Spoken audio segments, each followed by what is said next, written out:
దూర ప్రాంతంలో ఉండి ఈ లైవ్ వీక్షిస్తున్న ప్రతి ఒక్కరికి మేము ప్రభు పేరట వందనాలు తెలియపరుస్తున్నాం. దేవుడు ధారాళమైన కృపలతో మనం దీవించి ఆశీర్వదించిన గాక.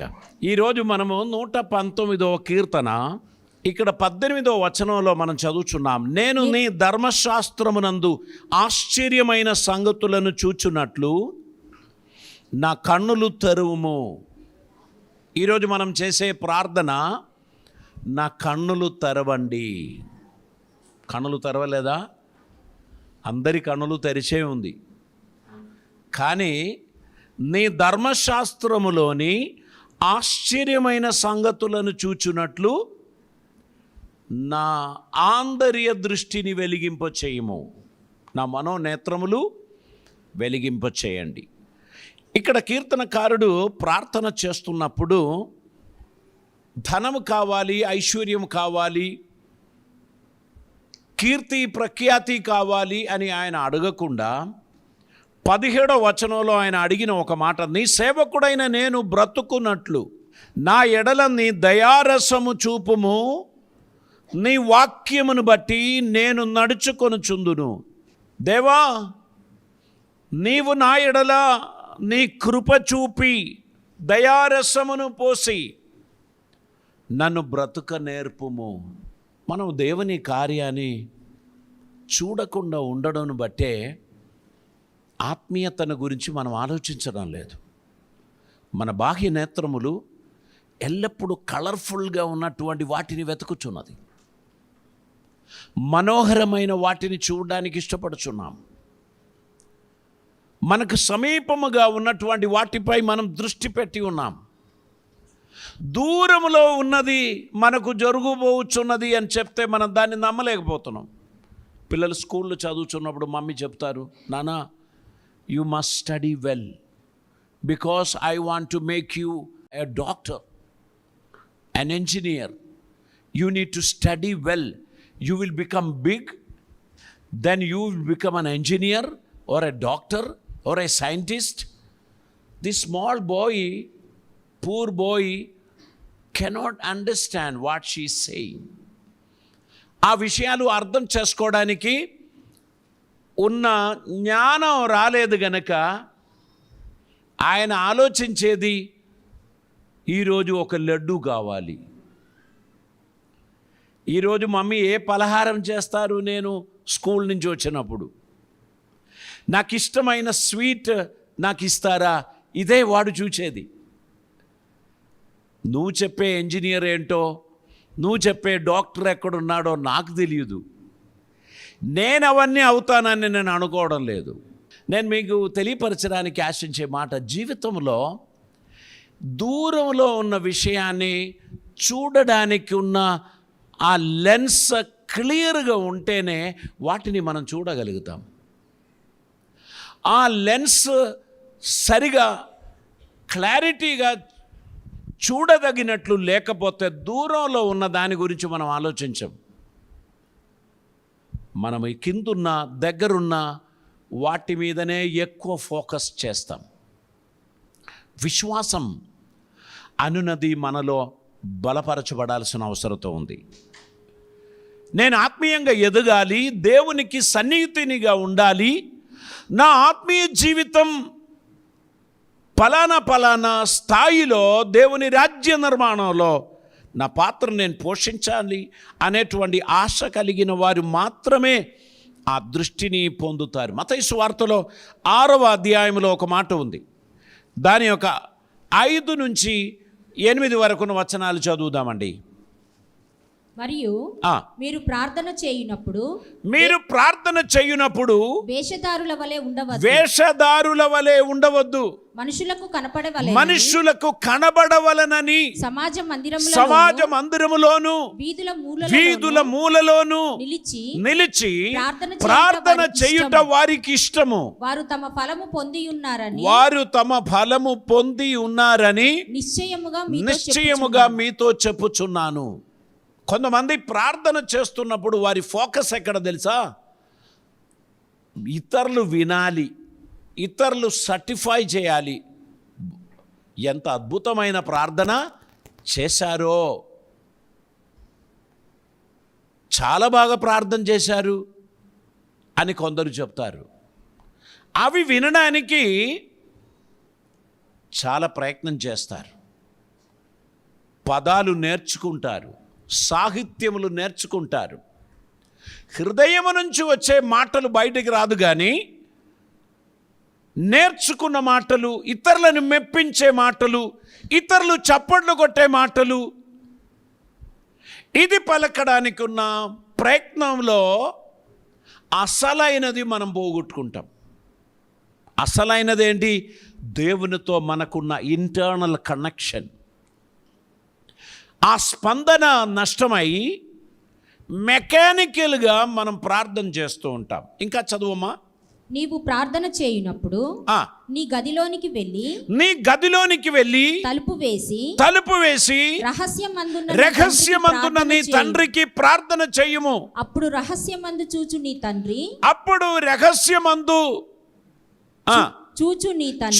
నీ తండ్రి నీకు ప్రతిఫలం ఇచ్చును.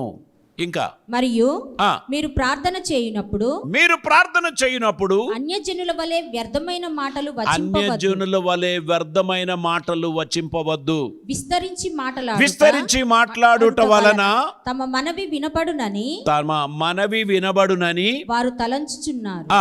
మీరు వారి వలె ఉండకుడి. మీరు మీ తండ్రిని అడుగక మునిపే మీకు అక్కరగా ఉన్నవేవో ఆయనకు తెలియను. కొంతమంది టీచర్స్ కు పిల్లలు ఎన్ని పేపర్లు రాశారనేది ముఖ్యం. ఆన్సర్ రాశారా అని వాళ్ళు చూడరు. వారు పేపర్ వెయిట్ ఉంది, ఆహా మార్కులు వేసేస్తారు. కొంతమంది ఆ క్వశ్చన్కి ఆన్సర్ ఉంటే చాలు, దానికి మార్కులు ఇస్తారు. దేవుని సన్నిధిలో ప్రార్థించినప్పుడు విస్తారమైన ప్రార్థన ద్వారా అడవులకెళ్ళి వెళ్ళి, ఊర్లకెళ్ళి వెళ్ళి, చివరిగా రోడ్డు మీద పడ్డట్టు ప్రార్థన చేస్తారు. సబ్జెక్టు నుంచి తొలగిపోయి ఎక్కడెక్కడో వెళ్తారు. లాస్ట్కు ముగించడానికి తిప్పలు పడతాయి. మిగిలిన వారు ఆమెన్ అంటారు. ఆమెన్ అంటే ఇంకా ఉత్సాహం పెరుగుతుంది. మళ్ళీ ముందుకు వెళ్తారు, మళ్ళీ ఎక్కడికో పోతారు. అది కాదండి, ఆ చెప్పిన సబ్జెక్టు మీద నిలబడి ప్రార్థించాలి. ఇతరులు ఏకీభవించి ఆమెన్ చెప్పినట్లు ప్రార్థన చేయాలి. హృదయపూర్వకమైన ప్రార్థన అది దేవునికి ఇష్టం. యాకోబు తన పత్రికలో ఒక మాట చెప్పారు. 4వ అధ్యాయం 3వ వచనం చదువుదామండి. మీరు అడిగినను మీ భోగముల నిమిత్తము వినియోగించుటకై దురుద్దేశముతో అడుగుదురు గనుక మీకేమీ దొరుకుటలేదు. సో మనం ప్రార్థన మొదలుపెట్టక మునుపు మన హృదయ వాంఛ దేవునికి తెలుసు. మన హృదయ తలంపులు దేవునికి తెలుసు. శుద్ధమైన హృదయముతో, నిర్మలమైన మనసుతో మీరు చేయుచున్న ప్రార్థనకు ఫలితం ఉంది అని మీరు గుర్తుంచుకోండి. అది గంటసేపు పొడిగింపబడినదిగా లేకపోయినా సరే, ఆ ప్రార్థనలో సిన్సియారిటీ ఉందనుకోండి, నిర్మలత ఉందనుకోండి, యథార్థత ఉందనుకోండి, ఆ ప్రార్థనకు ఖచ్చితంగా జవాబు ఉంది అనేటువంటి విషయాన్ని మనం జ్ఞాపకం చేసుకోవాలి. అదే కీర్తనకారుడు 119వ కీర్తన 17వ వచనంలో ఆయన ప్రార్థన చేస్తున్నాడు. నీ సేవకుడైన నేను బ్రతుకున్నట్లు నా ఎడల నీ దయారసము చూపుము. నీ వాక్యమును బట్టి నేను నడుచుకొందును. దేవునికి స్తోత్రం. ఇది మన కోరిక అయి ఉండాలి. దేవా, నేను బ్రతుకున్నట్లు నీ కృపను దయను నా ఎడల చూపుము. మీరు వేషధారణలు కలిగిన వారి వలె మీరు ప్రార్థించకండి. మీరు యథార్థత కలిగిన వారిగా దేవుని సన్నిధిలో ప్రార్థించండి అని కీర్తనకారుడు మనకు జ్ఞాపకం చేస్తున్నాడు. దేవునికి స్తోత్రం. నీ సేవకుని ఎడల నీ కృపను నీ దయను చూపించండి. ఆయన కావాలంటే ధనము అడగవలసి ఉండే, అడగొచ్చు, పాపులారిటీ అడగొచ్చు. ఆయన తన స్వార్థం కొరకు, తన ప్లెషర్స్ కొరకు, తన ఆనందం కొరకు ఉన్నటువంటిది అడగొచ్చు.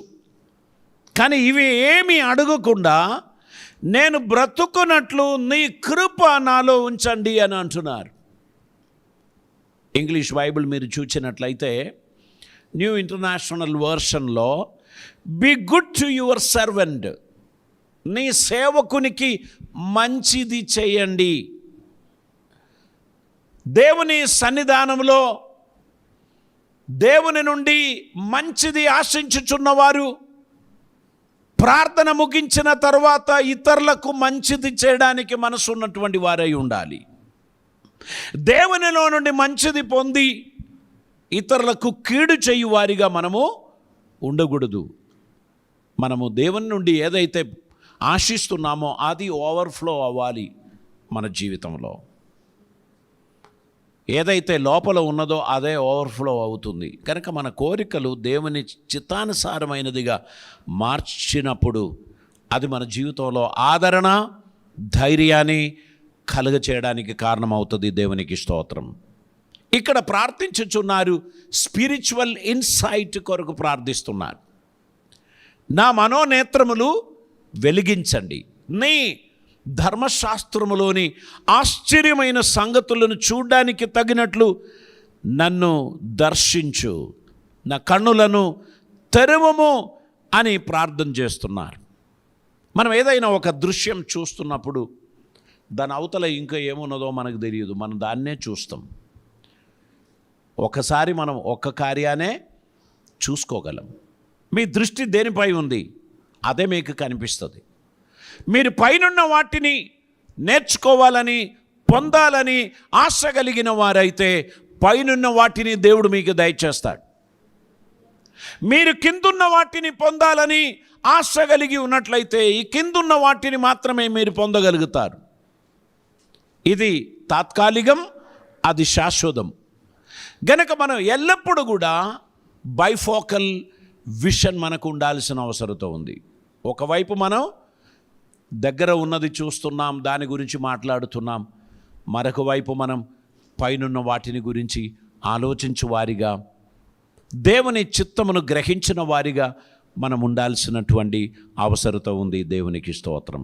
ప్రభు ప్రార్థన నేర్పించినప్పుడు పరలోకమందున్న మా తండ్రి నీ నామం పరిశుద్ధపరచబడిన గాక అంటే నా జీవితము ద్వారా నీ నామానికి ఉన్న పరిశుద్ధత ఏమాత్రం మలినము కాకుండా, నా జీవితం ద్వారా నీ నామమునకున్న పరిశుద్ధత ఏమాత్రం తగ్గిపోకుండా అది కాపాడుకోవడానికి నాకు కృప ఇవ్వండి అనేది అర్థం. దేవుని నామం ఎల్లప్పుడూ పరిశుద్ధమే, కానీ నిన్ను బట్టి దేవుని నామం దూషింపబడుచున్నది. నీ ప్రవర్తనను బట్టి దేవుని నామమును అన్యులు దూషిస్తున్నారు. అది జరగకుండా ఉండడానికి దేవా నీ నామం పరలోకమందు పరిశుద్ధమైనట్లు నా జీవితం ద్వారా కూడా అది పరిశుద్ధముగా ఉండునుగాక. నా తలంపులు, నా మాటలు, నా చర్యలు లోకం చూచినప్పుడు నిన్ను దూషించేదిగా ఉండకుండా ఉండినట్లు నన్ను నేను శుద్ధి చేస్తూ నీ అడుగుజాడలో నడిచే ధన్యత నాకు దయచేయండి అని మనం ప్రార్థన చేయాలి. ప్రభుని కార్యములు పొందడానికి, ప్రభు చిత్తమును తెలుసుకోవడానికి తగినటువంటి సమర్పణ కలిగిన వారిగా ఆయన సన్నిధిలో మనం నడవాలని ప్రభు మన గురించి కోరుచున్నారు. దేవునికి స్తోత్రం. 2 కొరింథీ పత్రిక 4వ అధ్యాయం 3-4 వచనాలు మనం ఒకసారి చదువుదామండి. మా సువార్త మరుగు చేయబడిన ఎడల నశించుచున్న వారి విషయంలోనే మరుగు చేయబడి ఉన్నది. దేవుని స్వరూపి అయి ఉన్న క్రీస్తు మహిమను కనపరచు సువార్త ప్రకాశము వారికి ప్రకాశింపకుండు నిమిత్తము ఈ యుగ సంబంధమైన దేవత అవిశ్వాసులైన మనోనేత్రములకు గుడ్డితనము కలుగజేసెను. ఈ యుగ సంబంధమైన అధికారి అవిశ్వాసులైన వారి మనస్సును ఏం చేశారు? గుడితనం కలగజేశారు. వారి కన్నులు కనబడుతుంది, వారి లోకంలో ఉన్నవన్నీ చేస్తున్నారు. వారు ఐపీఎస్, ఐఏఎస్, ఎఫ్ఆర్సిఎస్ డిగ్రీలు చదువుకున్నారు, ఉన్నతమైన స్థాయిలో ఉన్నారు. కానీ దేవుని మర్మములను గ్రహించడానికి వారి మనోనేత్రములు గుడితనం కలుగచేసి ఉన్నది.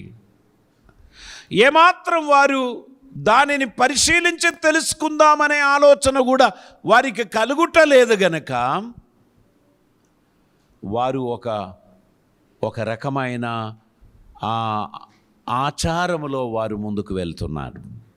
సత్యాన్ని అన్వేషించాలనే ఆలోచన, ఆశ వారికి కలుగుతలేదు. వారు ఏదైతే నమ్మారో దాన్ని వారు కొనసాగిస్తున్నారు. సత్యమును వెతకడానికి ఉన్న మనస్సు వారికి రావడం లేదు. కారణం, వారి మనస్సును గుడ్డితనం కలుగజేసి ఉన్నది. వారి మనోనేత్రములు వెలిగివ్వకుండా ఉండడానికి ఉన్న ప్రయత్నం జరుగుతున్నది. ఇంకా మనం చూసినట్లయితే లూకా సువార్త 24వ అధ్యాయం 45వ వచనాన్ని మనం చదువుదామండి. అప్పుడు వారు లేఖనములు గ్రహించినట్లుగా ఆయన వారి మనస్సును తెరిచి, క్రీస్తు శ్రమపడి మూడవ దినమున క్రీస్తు శ్రమపడి మూడవ దినము మృతులలో నుండి లేచననియు యెరూషలేము మొదలుకొని సమస్త జనులలో ఆయన పేరట మారు మనస్సును పాప క్షమాపణను ప్రకటింపబడుననియు రాయబడి ఉన్న వివరాలు వారికి తెలియపరిచారు. దేవునికి స్తోత్రం. వారి కన్నులు తెరిచారని కాదు, వారి మనస్సు తెరిచారు అంటున్నారు. వారు మర్మములను గ్రహించదగినట్లు వారి మనస్సును తెరిచారు. చాలాసార్లు మనసులు అది మూయబడి ఉన్నది గనక దేవుని మర్మములను మనం గ్రహించలేకుండా పోవచ్చున్నాం. మన ఆత్మీయ జీవితం పరిపోషింపబడడానికి మన మనోనేత్రములు వెలిగింపబడాల్సిన అవసరత ఉంది. ప్రభువా, నీ వాక్యం నేను గ్రహించినట్లు, నీ మర్మములు నేను గ్రహించినట్లు, నీ సత్యములో నేను నడిచినట్లు నా మనోనేత్రములు వెలిగింపచేయండి. మనం నడిచి వెళ్ళుచున్నప్పుడు రప్ప రాళ్ళు ఉంటే మనం దాటిపోతాం, పక్క నుంచి పోతాం, ఎందుకంటే అది మనకు కనిపిస్తుంది. కానీ దుష్టుడు పెట్టిన కుతంత్రములు, వాని దురుద్దేశములు గ్రహించడానికి మన మనోనేత్రములు వెలిగింపబడాలి. లేకపోతే మనం అపవాది యొక్క మాయోపాయములలో మనం పడిపోతాం, దేవుని కృప నుండి మనము తప్పిపోతాం. ఆ చెప్పిన మాటలు కరెక్ట్ అని మనకు అనిపిస్తుంది. ఎందుకని? వారు బైబిల్ రెఫరెన్సే మనకు చూపిస్తారు. బైబిల్ రెఫరెన్స్ చూపించి మనతో మాట్లాడు, అవును కదా అని మనకు అనిపిస్తుంది. కానీ దాని వెనకాల ఉన్నది కుట్రపూరితమైన ఆలోచనలే.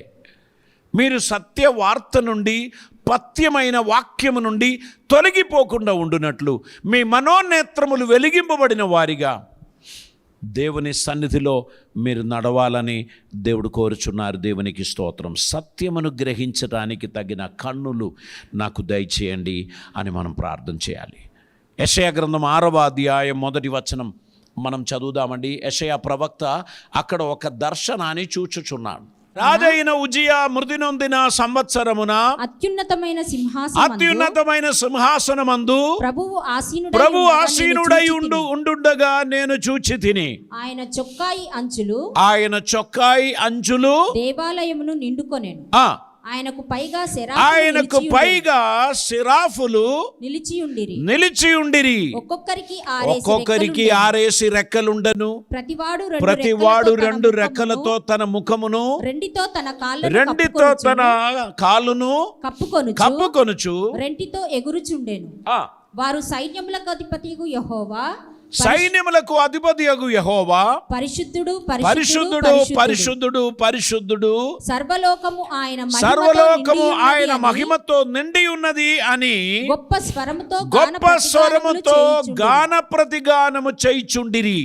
ఈ శిరాఫులు 6 రెక్కలు ఉన్నటువంటి వారు 2 రెక్కలతో వారి ముఖమే కప్పుకున్నారు, 2 రెక్కలతో వారి పాదములు కప్పుకున్నారు, 2 రెక్కలతో వారు ఎగురుతూ ఒకరితోనొకడు సైన్యములకు అధిపతియగు యెహోవా పరిశుద్ధుడు పరిశుద్ధుడు పరిశుద్ధుడు అని వారు దేవునికి స్తోత్రం చెల్లించుచున్న దృశ్యాన్ని యెషయా చూశాడు. ఇంకేమైంది చదవండి.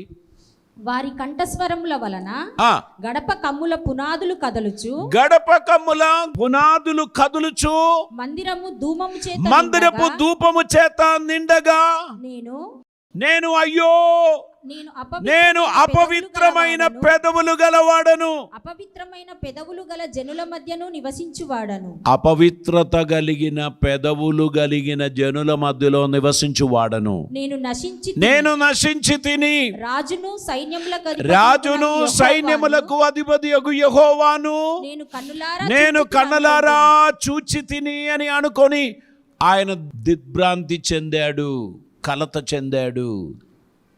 నేను నశించి తిని అయ్యో నేను అపవిత్రత గల పెదవులు గలవాణ్ణి. ఇప్పుడు వరకు ఆయన మాట్లాడినది అందులో అపవిత్రత ఉందని ఎప్పుడు ఆయన ఊహించలేదు. ఎప్పుడైతే దివ్య దర్శనం ఆయన చూచినప్పుడు యెహోవా పరిశుద్ధుడు పరిశుద్ధుడు పరిశుద్ధుడు అని దూతల చేత పొగడబడుచున్న ఆయన ప్రెసెన్స్ చూచినప్పుడు తనలో ఉన్న అపవిత్రత తనకు కనబడింది. దేవునికి స్తోత్రం. ఎప్పుడైతే దేవుని ఆరాధించుచున్న సమయములో, ఆయనను మహిమపరచుచున్న సమయములోనే మన లోపాలు మనకు కనిపిస్తుంది. అప్పుడే మనం దేవుని సన్నిధిలో మనల్ని సమర్పించగలం. దేవా నేను అపవిత్రుడను, కనికరించండి, కృప చూపండి అని మనం చెప్పగలం. దేవుడు మన జీవితంలో మనలని నిజంగా సమర్పణలోనికి నడిపించాలంటే మనం నిజమైన ఆరాధనలో ఉండాలి. వాక్యం వినుచున్న సమయం మాత్రమే కాదు, ఆరాధనలో మనం లీనమై దేవుని ఆరాధించాలి. సడన్గా హార్ట్ అటాక్ అయి హాస్పిటల్కి వెళ్తున్నారు కొందరు కదా, ఎవ్వరూ రక్షించలేని స్థాయికి వారు వెళ్ళిపోతున్నారు. తిరిగి రాని లోకంలోనికి వారు వెళ్ళిపోతున్నారు. అటువంటిది ఎవరికైనా సంభవించవచ్చు.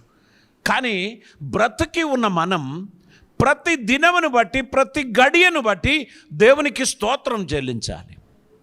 ఈ దినం నన్ను బ్రతికించినందుకు స్తోత్రం, ఈ దినం నా ఆయుస్సును పొడిగించినందుకు స్తోత్రం, ఈ దినం నేను నడవగలిగిన శక్తి సామర్థ్యం నా కాలులకు చేతులకు అనుగ్రహించినందుకు స్తోత్రం, నేను పనిచేయదగినట్టు బలం ఇచ్చినందుకు స్తోత్రం, ఈ దినమును బట్టి నీకు స్తోత్రం అని మనం చెప్పాలంటే బలహీనత వచ్చినప్పుడే మనకు అనిపిస్తుంది.